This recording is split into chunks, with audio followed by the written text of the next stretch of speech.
Bismillahirrahmanirrahim. Assalamualaikum warahmatullahi wabarakatuh.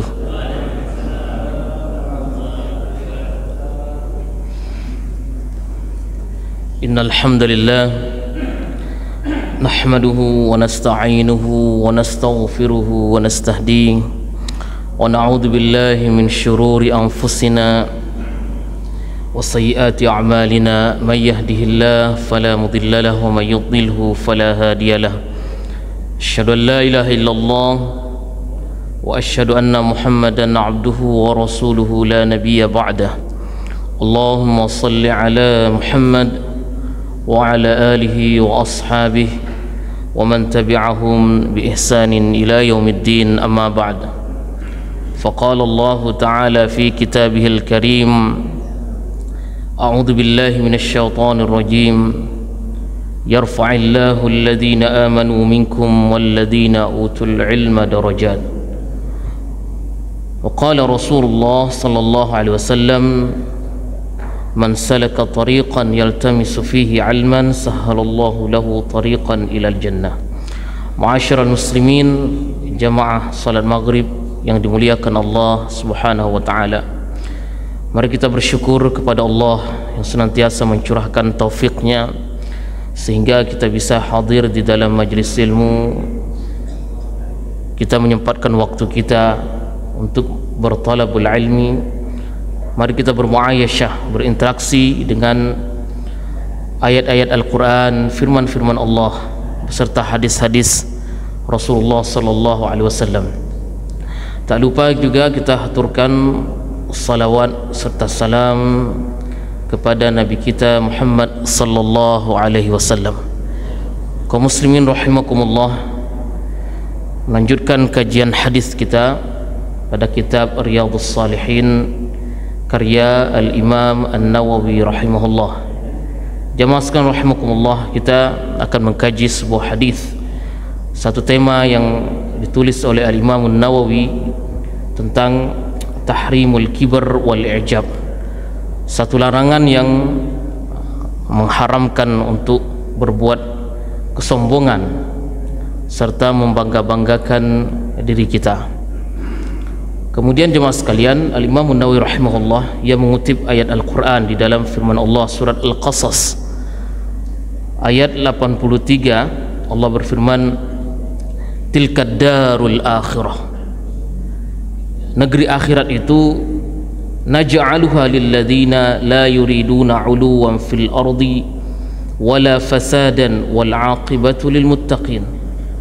Negeri akhirat itu kami jadikan untuk orang-orang yang tidak ingin menyombongkan diri dan berbuat kerusakan di atas muka bumi ini, dan kesudahan itu bagi orang-orang yang bertakwa. Juga di dalam surat Al-Isra Allah Subhanahu wa taala berfirman, wala tamshi fil ardi maraha, janganlah kamu berjalan di muka bumi ini dengan kesombongan. Juga Allah Subhanahu wa taala berfirman di dalam surat Luqman ayat ke-18, wala tusa'ir khaddaka lin-nas wala tamshi fil ardi maraha innallaha la yuhibbu kulla mukhtalin fakhur. Wa ma'na tusa'ir khaddaka, maksud dari tusa'ir khaddaka ini di dalam firman Allah, tumiluhu wa tu'ridu bihi 'anil nas. Tumiluhu tu'idu 'anil nas, artinya memalingkan wajah, memiringkan pipinya disebabkan kesombongan orang tersebut kepada orang lain. Allah Subhanahu wa taala juga berfirman di dalam surat Al-Qasas tentang Qarun. Bagaimana Qarun dikisahkan dalam Al-Quran, orang yang terkaya di atas muka bumi ini.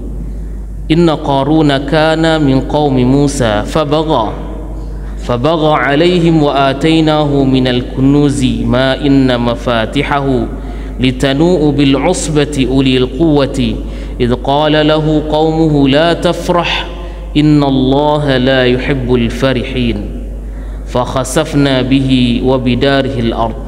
Artinya sesungguhnya Qarun itu adalah termasuk kaumnya Musa, maka ia berlaku aniaya terhadap diri mereka dan kami telah menganugerahkan kepadanya perbendaharaan harta yang kunci-kuncinya sungguh berat dipikul oleh sejumlah orang-orang yang kuat. Ingatlah ketika kaumnya berkata kepadanya, janganlah kamu terlalu berbangga, sesungguhnya Allah subhanahu wa ta'ala tidak menyukai orang yang terlalu membanggakan diri. Jamaah sekalian rahimakumullah, kalau kita lihat Al-Imam An-Nawawi rahimahullah, beliau menyatakan, menulis hadis ini, kemudian temanya tersebut tentang al-i'jab, membanggakan diri, menyombongkan. Tafsiran ulama, sombong itu al-kibr naw'ani, kesombongan itu ada dua jenis. Pertama, kibrun 'alal haqqi, sombong atas kebenaran yang datang kepadanya. Yang kedua, wa kibrun 'alal khalqi, kibr, kesombongan atas manusia. Ketika Allah subhanahu wa ta'ala menyatakan tentang iblis, bagaimana Allah memerintahkan kepada iblis untuk sujud kepada Adam, namun iblis mengatakan ana khairun minhu, katanya saya jauh lebih baik daripada Adam. Iblis menggunakan logikanya, dia menuhankan logikanya tersebut dan mengkiaskan bahwa ana khairun minhu, padahal itu firman Allah subhanahu wa ta'ala, padahal itu adalah syariat, perintah dari Allah secara langsung untuk sujud kepada Adam. Namun dengan kesombongan di dalam hatinya, ia mengatakan ana khairun minhu, buat apa saya sujud kepada Adam, sedangkan saya ini jauh lebih baik daripada Adam. Khalaqtani min nar, engkau telah ciptakan aku dari api, sedangkan engkau ciptakan Adam ini dari tanah. Ana khairun minhu, saya jauh lebih baik darinya. Ini ungkapan dari orang-orang yang menyombongkan dirinya. Saya jauh lebih baik daripadanya, saya lebih senior daripadanya, saya lebih tua dari. Nah, ini ungkapan-ungkapan ini jemaah sekalian, ternyata dosa pertama yang di atas muka bumi ini adalah disebabkan karena kesombongan manusia, kesombongan dari iblis tersebut. Maka kalau kita lihat al-kibr ini tidak nampak di dalam fisiknya atau jasadnya atau pakaiannya atau harta bendanya, tidak kelihatan. Namun yang namanya kibr, penyakit kesombongan itu ada di dalam hati manusia. Maka Rasulullah SAW begitu menekankan masalah hati ini. Dalam sebuah hadis mengatakan, ala wa inna fil jasadi mudghah, sesungguhnya di dalam jasad kita ini ada segumpal daging. Idza saluhat saluhal jasadu kullu, kalau segumpal ini, daging ini bagus, maka seluruh tubuh kita ini juga akan bagus. Wa idza fasadat fasadal jasadu kullu, kalau rusak ini maka rusaklah seluruhnya. Ala wahya al-qalbu, ketahuilah yang mudghah ini adalah hati kita. Maka kalau hati bagus, baik amalan-amalan hati ini, maka insya Allah amalan-amalan yang lainnya dalam bentuk fisik, salat kita, puasa kita nampak. Namun yang namanya masalah hati ini, syirik, takabur, hasad, riya, ini tak nampak. Kadang manusia itu bagus pakaiannya, atau orang tersebut pakaiannya lusuh, pakaiannya sangat memprihatinkan, menampakkan dirinya ini sebagai seorang yang zuhud di hadapan manusia. Orang menghormatinya, ihtiram kepadanya bahwa orang ini zuhud, orang ini ahli ibadah. Namun ketika disinggung masalah jabatannya atau posisinya, atau digeser sedikit, dia tersinggung. Dia mengatakan, saya yang dulu membangun masjid ini, saya dulu yang buat ini, saya bangun sekolah ini ya. Tapi dalam sisi fisiknya nampak dia orang yang paling zuhud. Tapi kalau dia diganggu masalah itu, dia menampakkan bahwa dia yang paling, dialah yang sombong. Nampak kesombongannya tersebut. Maka jemaah sekalian, Rasulullah SAW dalam sebuah hadis mengatakan dari Abdullah bin Mas'ud, la yadkhulul jannah man kana fi qalbihi misqala dzarratin min kibar, tak akan masuk surga orang yang bercokol di dalam hatinya ini misqal. Misqal itu yaitu seberat biji sawi, yang mana di situ ada kesombongan di dalam hatinya ini, tak akan masuk surga orang seperti ini. Kemudian qala, ini sahabat Nabi SAW ini khawatir sekali Sebab apa? Di antara para sahabat Nabi, sudah kita ungkapkan di kajian sebelumnya, di antara mereka ini ada yang sangat senang dengan kendaraan-kendaraan yang bagus. Kemudian mereka hartawan, kaya raya. Utsman bin Affan, Abu Bakar As-Siddiq, Umar bin Khattab, Abdurrahman bin Auf, mereka ini kaya raya. Ada pakaiannya mereka, seperti Muawiyah bin Abi Sufyan, pakaiannya bagus sekali, kendaraannya bagus. Maka di sini mereka katakan, ya Rasulullah, di antara kita ini inna rajula yuhibbu ayyakuna thawbahu hasanan. Dan di antara kita pakaian kita suka pakaian yang bagus. Ibu-ibu suka pakaian yang bagus.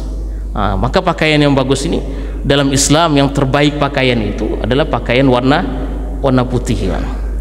Maka kalau kita di sini lihat, pakaian yang putih itu adalah pakaian yang paling disukai oleh Rasulullah SAW. Meskipun pakaian yang lain juga bagus, cuman kalau kita lihat yang lebih baiknya itu, dalam sebuah hadis kita mendoakan orang yang sudah meninggal, Allahumma firlahu wa naqhi minad danas kama yunaqqa thawbul abyad minad danas. Jadi kama yunaqqa ats-thawbul abyad, yaitu dibersihkan menjadi bersih seperti pakaian yang putih, abyad. Begitu juga dalam sebuah hadis yang panjang tentang Jibril, hadis Jibril itu, bagaimana Jibril datang kepada Nabi, la yura alaihi atharus safar. Jadi Jibril ini tak ada yang tahu kalau itu ternyata Jibril datang tiba-tiba di hadapan Rasulullah. Kemudian dalam ungkapan hadis tersebut, fa asnada rukbatayhi ila rukbatayhi, dia menyandarkan menempelkan lututnya ke lutut Nabi. Kemudian wa wada'a kaffaihi ala fakhidaihi, meletakkan tangannya di atas pahanya Rasulullah. Kemudian di situ dilihat, kata para sahabat tersebut, la yura alaihi atharus safar. Jadi tidak nampak kalau dia ini seorang musafir. Sebab apa? Pakaiannya putih bersih. Pakaiannya putih bersih, kemudian rambutnya itu sangat rapi sekali. Maka di situ Jibril mengajarkan kepada Nabi tentang Islam, mengajarkan tentang iman, ihsan, kemudian bertanya tentang hari kiamat. Nah, kalau kita lihat di sini, pakaiannya itu pakaian yang putih. Sebab apa? Dalam agama kita ini sangat memperhatikan sekali kebersihan. Sangat memperhatikan sekali kebersihan, tahur, kesucian. Memperhatikan yang baik-baik, sebab sifat Allah Subhanahu wa taala adalah jamal, keindahan. Sangat suka dengan yang indah-indah tersebut. Maka sahabat tersebut bertanya, innar rajula yuhibbu ayyakuna thawbuhu hasanan. Ada seseorang yang pakaiannya suka pakaian yang bagus, pakaian yang baik-baik, perhatian dengan pakaiannya ini. Kemudian wa na'lu hasan, sepatunya, sendalnya ini juga suka yang bagus-bagus. Qala innallaha jamilun yuhibbul jamal. Sesungguhnya Allah Subhanahu wa taala maha indah dan mencintai yang indah-indah. Namun kata Nabi SAW memberikan catatan yang itu, bahwa sesungguhnya kesombongan itu adalah batarul haq. Sombong itu yang dimaksud adalah apa? Enggan menerima kebenaran. Ketika kebenaran tersebut, qala Allah wa qala Rasul, apa yang Allah Subhanahu wa taala firmankan jelas, sarih, wa qala Nabi, apa yang disampaikan oleh Nabi sallallahu alaihi wasallam jelas, tidak ada tafsiran-tafsiran tertentu. Kalaupun ada khilaf, perbedaan di kalangan ulama, maka perbedaan tersebut tidak jauh-jauh antara ikhtilafut tanawwu' wat tadad. Perbedaannya ini adalah perbedaan tadad atau perbedaan tanawwu'. Tadad itu tak mungkin disatukan perbedaan ini, dan jelas bagi kita antara yang namanya kufur dengan iman, tak bisa disatukan itu. Antara bid'ah dengan tauhid, tak bisa. Syirik dengan tauhid, itu tak bisa. Dengan bid'ah dengan sunnah tak bisa disatukan. Syirik dengan tauhid tak bisa disatukan. Itu namanya ikhtilafut tadad. Tak mungkin kita bisa menyatukan antara kedua-duanya ini. Seperti Syiah dengan Ahlus Sunnah wal Jamaah, tak bisa kita satukan. Sebab Syiah menyatakan bahwa Abu Bakar, Umar, Utsman, kemudian istri-istri Nabi, Hafsah, Aisyah radhiyallahu anha beserta sahabat-sahabat yang lain, mereka seluruhnya ini adalah kafir kata mereka. Mereka semuanya ini berada di neraka kata orang Syiah Rafidhah itu. Tak mungkin kita bisa menyatukan antara ahlus sunnah yang mana kita memahami dan kita meyakini akidah kita bahwa sahabat-sahabat tersebut diridhai Allah Subhanahu wa taala, radhiyallahu anhum wa radu'an, Allah meridhai mereka. Dan Rasulullah SAW juga menegaskan, jangan kalian mengecilkan, meremehkan peran sahabat-sahabatku kata Nabi. Jadi ini tak mungkin bisa tadad, ini tak mungkin disatukan, tapi ada ikhtilaf namanya furu'. Ikhtilaf furu' ini, ikhtilaf furu' itu adalah masalah-masalah furu', masalah-masalah fikih. Ini bisa disatukan, tetapi ada kaum muslimin yang tak mau disatukan seperti itu. Misalkan ikhtilaf furu' masalah qunut lah. Antara kita kaum muslimin di Muhammadiyah ini tidak qunut, tapi di antara juga kaum muslimin yang lain itu ada yang qunut. Tapi sebagian ada yang memahami bahwa ini menjadi pemahaman atau perbedaan yang masalah akidah, salah. Tak bisa, masalah qunut, masalah fikih itu beda, bukan masalah akidah. Jangan sampai imamnya ini tidak qunut, dia tak mau ikut berjamaah. Ada itu jamaah sekalian, Bapak-bapak.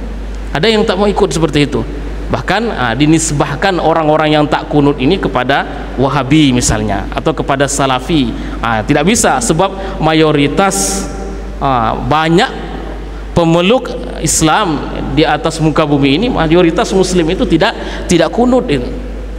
Mazhab Hanafi tidak kunut, padahal mazhab yang terbesar di dunia ini mazhab Hanafi.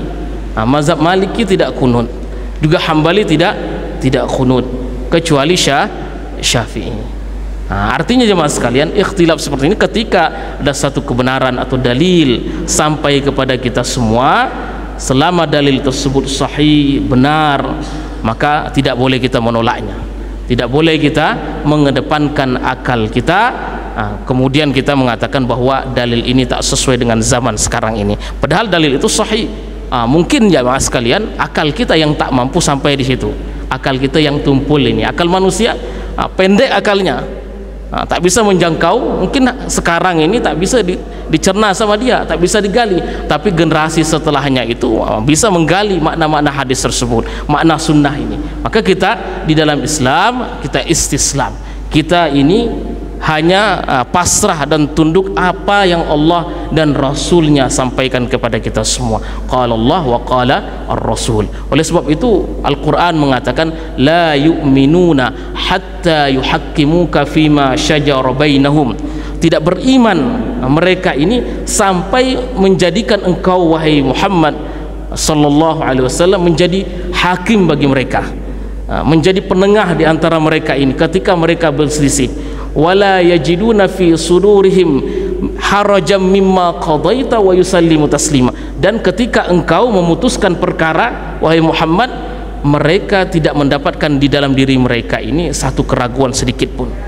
Mereka merasa tidak nyaman atau apa terhadap keputusanmu ini, wa yusallimuna taslima, dan mereka pasrah terhadap apa yang engkau sampaikan. Jadi kalau Nabi SAW sampaikan satu kebenaran datang kepada kita semua, jelas itu hadisnya sahih, bukan hadis yang dhaif, bukan hadis yang palsu, maka tak boleh kita menolak hadis tersebut. Sebab apa?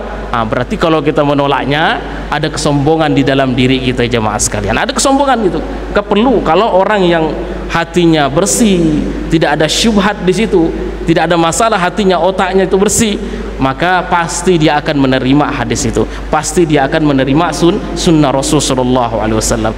Maka jemaah sekalian, apa yang terjadi di zamannya Nabi sallallahu alaihi wasallam ketika beliau berdakwah menyampaikan Islam, yang menerima ini adalah orang-orang yang bersih hatinya.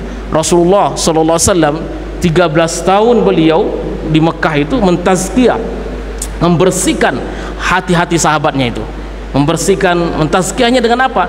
Sebelum ayat-ayat tentang perintah dari Allah, syariat, Rasulullah SAW memulainya dengan tauhid dulu, memulainya dengan membersihkan hati-hati mereka dengan sholat tahajud di malam hari. Sholat tahajud di malam hari itu tujuannya apa?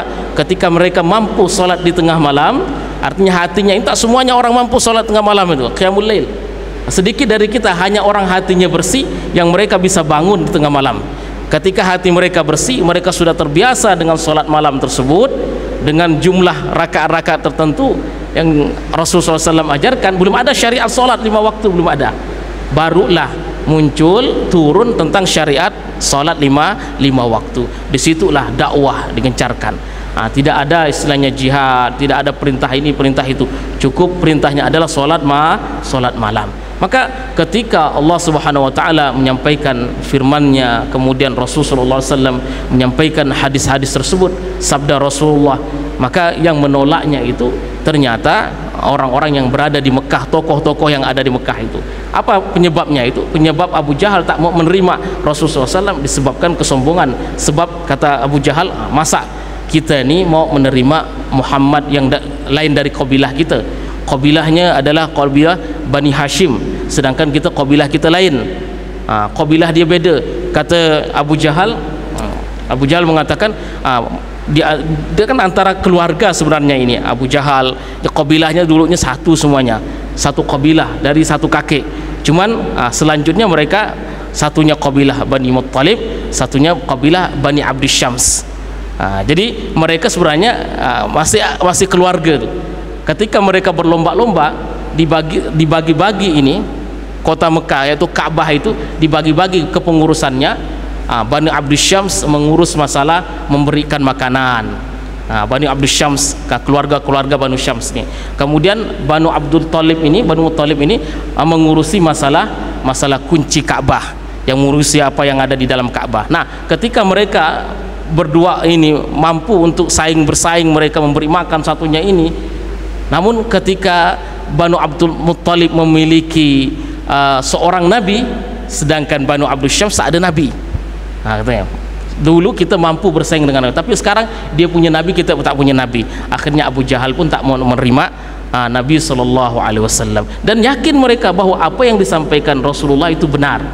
Apa yang disampaikan oleh Nabi itu adalah benar, hak. Tapi kata Abu Jahal, sebenarnya apa yang disampaikan Muhammad itu benar. Cuman tadi masalahnya adalah masalah karena dia kabilahnya beda. Itu saja kaum muslimin, ada asabiyah. Maka Rasulullah SAW mengatakan tidak akan masuk surga apabila seseorang itu berperang atau berdakwah disebabkan karena asabiyah qaumiyah, disebabkan karena asabiyahnya, fanatisme dia terhadap golongan-golongan tertentu. Kaum muslimin rahimakumullah. Begitu juga ketika Allah Subhanahu wa taala menyatakan tentang Qarun. Apa kata Allah di dalam surat Al-Qasas? Inna Qarun kana min qaumi Musa fabagha wa atainahu minal kunuzi ma inna mafatihahu litanu'u bil usbati ulil quwwah. Bahwa Qarun itu adalah kaumnya Musa. Kalau dalam riwayat itu mengatakan nyata Qarun itu masih sepupunya Nabi Musa alaihissalam. Kalau kita baca sirahnya, bagaimana Qarun itu memiliki harta yang mana yang membawa kuncinya itu orang dewasa saja tak mampu membawanya, Pak. Yang membawanya ini bighal, kuda, sampai 6 kuda harus membawa kuncinya itu. Ketika perintah Nabi Musa alaihissalam memerintahkan Qarun untuk mengeluarkan zakatnya, dari 1000 dinar keluarkan 1 dinar saja. Dari 1000 dinar itu 1 dinar aja, 1000 dirham, 1 dirham saja dikeluarkan. Dia tak mau dia, padahal begitu banyak harta-hartanya. Tapi kalau dikali lagi dari ribuan dinar yang dia punya itu, ternyata katanya banyak juga zakatnya nih, Pak.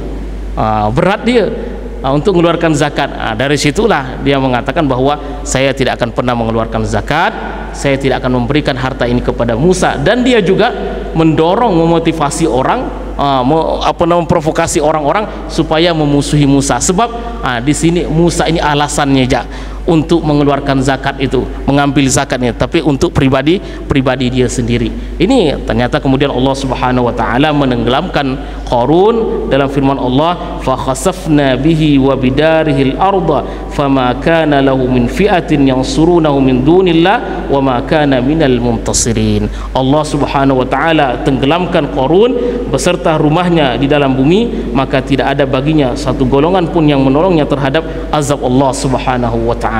Jadi ikhwatal iman rahimani wa rahimakumullah, di sini bagaimanapun ayat-ayat Allah Subhanahu wa taala disampaikan oleh Nabi, ayat Allah tentang bagaimana tanda-tanda kekuasaan Allah. Ketika Rasulullah SAW diminta untuk membelah bulan itu, belah wahai Muhammad, kami tidak akan beriman kepadamu sampai engkau memperlihatkan kepada kami ini bulan, sampai engkau memperlihatkan kami tanda-tanda kekuasaan Allah. Kemudian Rasulullah SAW membelah bulan itu. Dibelah bulan itu di dalam Al-Quran, di dalam surat di dalam Al-Quran surah Al-Qamar, Allah katakan iqtarabatis sa'ah wan syaqqal qamar. Allah katakan di situ bahwa bulan itu terbelah. Maka tafsiran ini mengatakan ternyata di zaman Rasulullah SAW pernah ini orang Quraisy minta kepada Muhammad membelah bulan itu. Dibelahlah oleh Nabi SAW, satunya di atas gunung, puncaknya gunung, satunya lagi berada di bawah gunung tersebut. Dibelah, nampak di depan mereka, tapi bukan mereka beriman kepada Allah, tambah kufur. Begitu juga bagaimana Musa diminta oleh siapa? Bani Israel. Kata mereka, wahai Musa, kami tidak akan beriman kepadamu sampai hatta narallaha jahra, sampai kami ini melihat dengan mata kepala kami ini Tuhan secara langsung, katanya hatta narallaha jahra. Kata Allah Subhanahu wa taala, fa in istaqarra makanahu fasawfa tarani. Kata Allah Subhanahu wa taala, kalau dia gunung tersebut masih kokoh seperti itu, maka mereka mampu melihatku. Namun selanjutnya Allah Subhanahu wa taala mengazab mereka dengan menyambarkan petir ke mereka tersebut dan mati, hangus semuanya. Nah, ketika mereka hangus, sebagian dari mereka itu menyaksikan orang-orang yang mati itu. Setelah mereka ini mati, ternyata orang-orang yang masih sisa-sisa itu bukan mereka beriman, tapi datang kepada Musa, wahai Musa, buatkanlah kami Tuhan nih, kata mereka nih, buatlah kami Tuhan nih. Sebab mereka orang-orang kafir ini, orang-orang kafir punya Tuhan sendiri. Mereka minta kepada Musa, buatkanlah kami Tuhan. Akhirnya Allah Subhanahu wa taala mengatakan bahwa memerintahkan kepada mereka ini supaya orang-orang tersebut berperang di jalan Allah Subhanahu wa taala. Tapi apa yang mereka keluarkan, mulut-mulut mereka mengatakan apa? Wahai Musa, pergilah engkau dengan Tuhanmu berperang. Idhab anta wa rabbuka faqatila. Pergilah engkau dengan Tuhanmu. Kamu aja, kami duduk-duduk ya, kata Bani Israel ini. Kaum muslimin rahimakumullah. Jadi apa yang disampaikan Allah Subhanahu wa taala, disampaikan Rasulnya, maka kita istislam, kita mengikuti begitu saja. Kita ikuti selama hadis tersebut sahih, tidak ada tafsiran-tafsiran lain. Kalaupun ada tafsirannya, kalaupun itu ada khilaf, pasti tak jauh-jauh khilafnya tersebut antara tadi tadad atau tanawu. Tadad ini bertentangan, tak mungkin kita tadi menyatukan antara kufur dengan tauhid, tak bisa. Kufur dengan iman tak bisa. Tapi kita masih bisa menyatukan antara fikih-fikih. Masih bisa kita solat di belakang orang yang tak kunut, masih bisa kita solat di belakang orang-orang muslim yang mana berbeda dengan kita dalam masalah-masalah fikih. Jadi Rasulullah SAW pun terbuka ketika beliau dikritik. Misalnya Nabi dikritik, kata orang Yahudi ini mengkritik Nabi, wahai Muhammad, annaka tusyrikun, wahai Muhammad, kamu itu dan sahabat-sahabat kamu itu juga musyrik, kalian juga menyekutukan Allah, kata orang Yahudi ini. Kok bisa, kata Nabi SAW, innakum taqulun masya Allah wa sya'a Muhammad, masya Allah wa sya'a Muhammad, apa saja yang dikehendaki oleh Allah dan dikehendaki oleh Muhammad. Di sini Nabi SAW heran, betul juga apa yang dikatakan Yahudi ini. Ketika itu Rasulullah SAW menyampaikan lagi kepada sahabat-sahabatnya ini, mulai sekarang jangan lagi kau mengatakan masya Allah wa sya'a Muhammad. Dulu ungkapannya seperti itu, Pak. Orang-orang dulu itu, sahabat-sahabat mengatakan apa saja yang dikehendaki oleh Allah dan dikehendaki oleh Rasulullah. Ternyata itu bahaya terhadap tauhid itu, sebab di situ ada mensejajarkan wa itu, dan itu seolah-olah mensejajarkan Allah dengan Rasulnya. Maka Nabi SAW mengatakan, mulai sekarang sahabatku, janganlah engkau mengatakan seperti itu, cukuplah engkau mengatakan masya Allah wahda, cukup masya Allah saja. Nah, ikhwata fiddin rahimahullah. Jadi Nabi SAW menerima itu kritikan, koreksi dari Yahudi. Rasulullah SAW kalau itu benar, ya beliau terima. Dari Salamah ibn al-Aqwa radhiyallahu an, anna rajulan akala 'inda Rasulillah. Ada seseorang yang makan bersama Nabi sallallahu alaihi wasallam. Tapi orang tersebut, rajulan ini tak dikenal siapa orangnya. Biasanya Nabi kalau mengungkapkan hadis seperti itu, beliau tidak menyebutkan siapa orangnya karena orang tersebut ditutup aibnya ini. Rasulullah biasa mengatakan la takunu misla fulan, jangan kau seperti fulan. Siapa fulan? Kana yaqumul lail summa tarakau. Fulan ini dulu rajin sholat malamnya, kemudian dia tinggalkan. Tak tahu fulannya. Atau Nabi biasa ma balu qaumin, kenapa satu kaum itu seperti ini, kata Nabi. Nah ini anna rajulan, ada seorang laki-laki akala 'inda Rasulillah, makan bersama Nabi SAW. Faqala, tapi orang tersebut makannya menggunakan tangan kiri.